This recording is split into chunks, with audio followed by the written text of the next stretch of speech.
사사기 17장. 에브라임 산지에 미가라 이름하는 사람이 있더니 그의 어머니에게 이르되 어머니께서 은 1,100을 잃어버리셨으므로 저주하시고 내 귀에도 말씀하셨더니 보소서 그 은이 내게 있나이다. 내가 그것을 가졌나이다 하니 그의 어머니가 이르되 내 아들이 여호와께 복받기를 원하노라 하니라. 미가가 은 1,100을 그의 어머니에게 도로 주매 그의 어머니가 이르되 내가 내 아들을 위하여 한 신상을 새기며 한 신상을 부어 만들기 위해 내 손에서 이 은을 여호와께 거룩히 드리노라. 그러므로 내가 이제 이 은을 내게 도로 주리라. 미가가 그 은을 그의 어머니에게 도로 주었으므로 어머니가 그 은 200을 가져다 은장색에게 주어 한 신상을 새기고 한 신상을 부어 만들었더니 그 신상이 미가의 집에 있더라. 그 사람 미가에게 신당이 있으므로 그가 에봇과 드라빔을 만들고 한 아들을 세워 그의 제사장으로 삼았더라. 그때에는 이스라엘에 왕이 없었으므로 사람마다 자기 소견에 옳은 대로 행하였더라. 유다 가족에 속한 유다 베들레헴에 한 청년이 있었으니 그는 레위인으로서 거기서 거류하였더라. 그 사람이 거주할 것을 찾고자 하여 그 성읍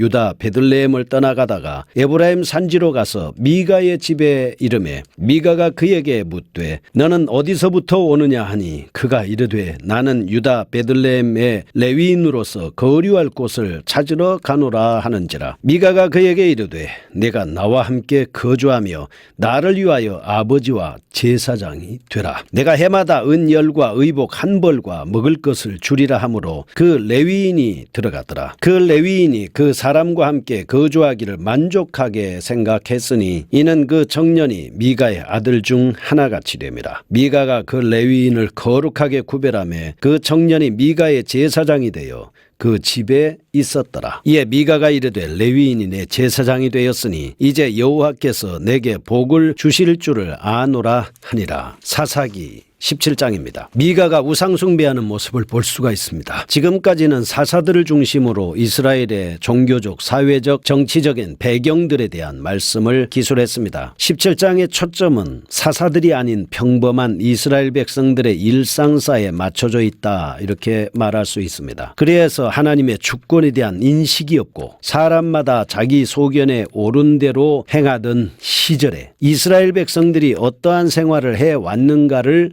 자세하게 조명해 주고 있습니다. 17장에는 에브라임 산지에 살던 미가의 가정이 어떠한 생활을 했는지를 보여주고 있습니다. 미가의 가정을 통해서 그 당시에 타락한 이스라엘 백성들이 부와 종교와 명예에 대하여 가지고 있던 일반적인 관념이 무엇이었는가를 잘 알 수가 있습니다. 하나하나 살펴보도록 하겠습니다. 첫 번째, 황금 만능주의의 팽배입니다. 1절 2절에 의하면 어미의 돈을 훔친 미가와 돈을 훔친 자를 저주하는 그 어미의 대화로부터 시작되고 있습니다. 7절에서 13절 후반부에는 부유한 미가가 돈과 재물로 레위 소년을 자기 가정의 사적인 제사장으로 고용되는 기사가 나오고 있습니다. 이런 황금 만능주의의 경향은 비단 17장뿐만 아니라 18장, 19절, 20절에도 보면 지배적으로 대두되고 있습니다. 미가의 제사장은 후에 좀 더 좋은 조건을 제시하는 단지파의 제사장으로 자리를 옮기게 됩니다. 잃어볼 때 타락한 시대의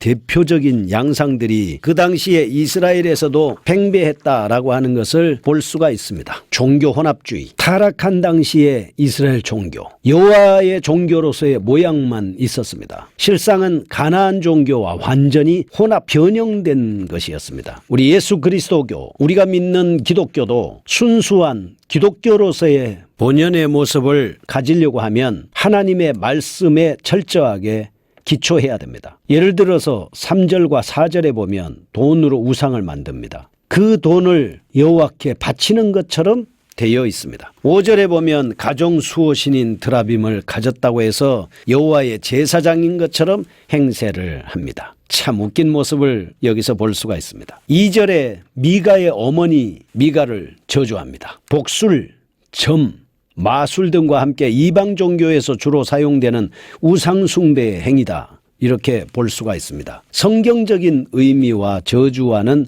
전혀 다른 것입니다. 이를 통해서 당시 여호와의 종교가 이방 종교의 사상으로 인해서 얼마나 많이 변질되었는가라고 하는 것을 알 수 있습니다. 이교도의 특징이 뭐냐? 우상 숭배하는 것의 특징이 뭐냐? 이단이 퍼뜨려 놓은 이 토테미즘, 애네미즘, 샤머니즘 이런 것들의 특징이 뭐냐? 우리 예수 믿는 사람들을 변질되게 만들고 변형되게 만드는 것입니다. 그래서 우리는 그런 것들을 경계하기 위해서 더더욱 말씀을 통독해야 되고 말씀에 기초해서 철저하게 신앙생활을 해야 된다. 이렇게 볼 수 있습니다. 세 번째로 지나친 명예 추구로 당시에 5절에 보면 미가는 재물이 많았습니다. 개인적인 신당까지 두고 있었습니다. 7절에서 13절에 보면 그것에 만족하지 않습니다. 성막과 법궤가 있는 실로에서만 세울 수 있는 제사장을 개인의 가정의 제사장으로 세우면서 자기들의 만족을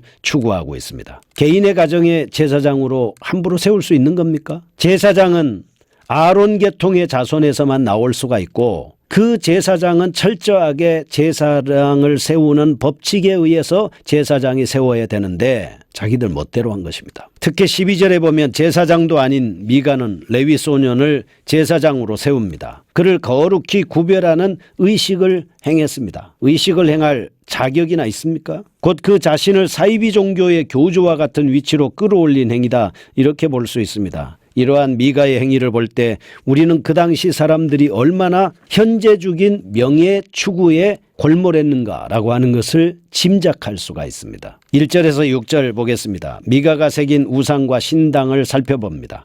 에브라임 사람 미가가 신당을 만들어 우상을 숭배하게 된 배경과 과정이 잘 설명되어 있습니다. 첫 번째로 미가가 우상을 만드는 과정에 있어서 이렇게 발단이 된 것은 어미에게서 훔친 돈으로부터 시작이 됩니다. 그 돈은 은 1,100세겔이었습니다. 일반 노동자들이 10년 동안 쓰지 않고 모아야 하는 엄청난 액수였습니다. 미가가 이렇게 큰 돈을 어미에게서 훔친 것이나 그 돈을 훔친 자를 저주하는 그 어미의 모습을 볼 때 아마 이 집안에는 모자 간에 상당한 재산 때문에 모중에 암투가 벌어지고 있지 않았을까 그런 추측을 하게 되는 것이죠. 두 번째 2절을 보면 일단 미가가 그 어미의 저주를 굉장히 두려워합니다. 그래서 어미에게 돈을 돌려주죠. 돈을 돌려주니까 일단 이 돈으로 인한 갈등은 해소되었다라고 볼 수가 있습니다. 3절과 4절에 보면 그 돈으로 미가의 어머니는 아들을 위해서 우상을 만들게 됩니다. 이처럼 그들이 우상을 만들게 된 것은 한 번 저주한 돈으로 인해서 당할 화를 면하게 하려는 미신적인 사고방식 때문이었습니다. 5절에 보면 한 걸음 더 나아갑니다. 에봇과 드라빔까지 만듭니다.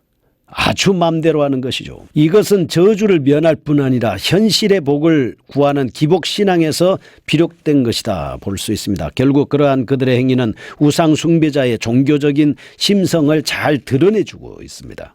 세 번째입니다. 그럼 결과가 어떻게 됐냐? 이렇게 해서 만들어진 우상은 5절에 결과적으로 개개인의 우상 숭배의 대상으로 탈바꿈하게 되고 맙니다. 물론 미가의 어머니는 신상을 만들어 숭배하면서 그것이 여호와께 대한 간절한 신앙의 표현인 것처럼 3절에서 여겼지만 결과적으로 볼 때 말입니다. 로마서 1장 23절에 썩어지지 아니하는 하나님의 영광을 썩어질 사람과 금수와 버러지 형상의 우상으로 바꾸어 버린 행위 아니겠습니까? 미가 또한 신당을 만들고 자기 아들을 제사장으로 삼는 등 어느 정도의 외형적인 종교적인 모양은 갖췄지만 하나님과의 신령한 교제나 참다운 헌신이 없는 한갓 종교놀이에 불과했던 것입니다. 그러나 그것들은 모두 종교를 빙자해서 자신의 부와 명예와 종교심을 만족시키기 위한 우상숭배의 행위에 불과하다. 하나님께서 구하시는 제사가 무엇입니까? 상한 심령이고 통회하는 마음 아니겠습니까? 두 번째입니다. 가짜 제사장 레위 소년입니다. 7절에서 13절에 나옵니다. 미가가 레위 소년을 자기 집 제사장으로 세운 사건을 통해서 새로운 차원의 시대적 타락상을 소개하고 있습니다. 미가는 자기 아들을 제사장으로 세우긴 했지만 그것이 율법에 저촉된다는 사실을 알고 항상 이게 마음이 불편했습니다. 그러던 차에 베들레헴을 떠나 생활이 궁여지책을 찾아 헤매는 레위 소년을 만나게 됩니다. 10절에서 13절 보면 자기 가정의 제사장으로 세우죠. 타락한 백성과 타락한 성직자의 야합의 결과는 6절에 보면 그때는 이스라엘의 왕이 없었으므로 라는 안타까운 말씀을 기록을 하고 있습니다. 그래서 여기서 타락한 모습을 보겠습니다. 첫째, 미가와 레위 소년 간에 주고받은 흥정은 모세의 율법을 완전히 무시한 처사였습니다. 왜냐하면 우선 이 레위 소년은 제사장이 될 수가 없습니다. 제사장 자리를 수락하는 어처구니 없는 일을 범했습니다. 사실 제사장직은 아론의 자손들만이 수행할 수 있는 직분이었고 하나님에 의해서 거룩히 구별되는 것이었습니다. 그런데 제사장들은 온 이스라엘 백성들을 위해서 그 이후로는 예배를 책임지고 성막이나 성전의 일을 돕게 되는 일을 했습니다. 그런데 이 레위 소년은 우상을 앉혀놓은 미가의 사당에서 일하는 것을 전혀 개의치 아니하고 만족하여 수락했기 때문입니다. 자기가 배우고 자기가 지금까지 알고 있는 것과는 완전한 반대되는 행위를 지금 하고 있습니다. 무엇 때문이겠습니까? 먹고 사는 문제 때문에 그런 거 아니겠습니까? 아무리 먹고 사는 문제가 중요하다 할지라도 하나님의 말씀을 어기면서까지 이렇게 하는 것은 상당히 위험한 거 아니겠습니까? 그뿐 아닙니다. 제사장을 거룩히 구별하는 예식은 반드시 선임 제사장이 기름 부음에 의해서 치러져야 됩니다. 근데 이 레위 소년은 일개 백성인 미가에 의해서 제사장 예식을 받았기 때문입니다. 이것은 바로 호세아 선지자가 탄식하며 말한 대로 여호와에 대한 지식이 없어 멸망을 초래하게 된 망령된 행위라고 볼 수 있습니다. 그런데 오늘날 하나님의 성직을 부여받는 것도 가볍게 여기고 거칠해지긴 의식으로 목사 한 수가 주어지고 목사의 직분을 하나의 직업으로 생각하는 불경한 사람들이 생겨나게 됐습니다. 이 또한 시대의 타락상의 일면이라고 할 수 있습니다. 그러므로 성경 통독을 통해서 우리는 하나님의 말씀 앞으로 돌아가야 합니다. 새로운 종교 개혁 운동이 일어나야 된다고 하는 사실입니다. 두 번째, 타락한 성직자들 뒤에는 묵인한 백성이 있습니다. 성직자들을 업신여기는 사람들이 있다는 것입니다. 레위인에 관한 율법에 따르면 본래 레위인의 승계는 이스라엘 각 지파에서 담당하게 되어 있었습니다. 그런데 본문에서는 레위인이 생계의 방도를 구하기 위해서 여기저기 방황하면서 유리하는 모습이 나타나 있습니다. 백성들의 무책임 때문에 레위인들로 하여금 본연의 사명을 떠나도록 만들었다라고 하는 것을 알 수 있습니다. 13절에 언급된 미가의 말, 당시의 미신적인 여호와의 숭배 표본이라고 할 수 있습니다. 그는 우상을 만들어 여호와를 향한 경배의 대상으로 삼고 제사장을 세우는 등 외형적인 종교 의식만 갖추면 하나님께로부터 무한한 복을 받을 줄로 착각했습니다. 미가가 거하던 에브라임 산지는 당시 하나님의 성막이 있던 실로에서 아주 가까운 곳입니다. 그런데도 미가가 이러한 잘못을 범함으로 당시 이스라엘 백성들의 종교 혼합주의가 얼마나 심각했는가를 보여주고 있습니다. 하나님의 말씀으로 우리의 순수성을 지켜야 합니다. 하나님 아버지 감사합니다. 말씀으로 새로운 변화가 일어나게 하시고 한국교회를 지켜 주옵소서. 예수님의 이름으로 기도합니다.